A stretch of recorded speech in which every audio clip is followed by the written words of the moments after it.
ပြည်သူများအားလုံးမင်္ဂလာပါဒီညမှာတော့ FIFA World Cup 2026အုပ်စု D ရဲ့စိတ်ဝင်စားဖို့ကောင်းတဲ့ USA နဲ့ Australia တို့ရဲ့ပွဲကြိုသုံးသက်ချက်အနေနဲ့တင်ဆက်ပေးသွားပါမယ်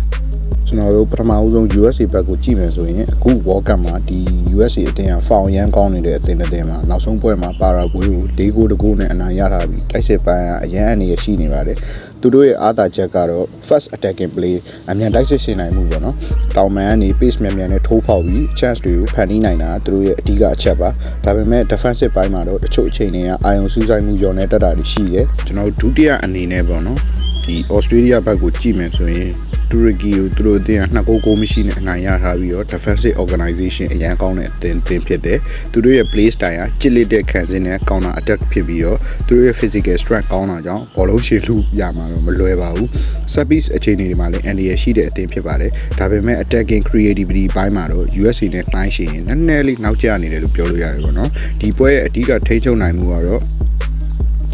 ကွင်းလေပေါ့နော်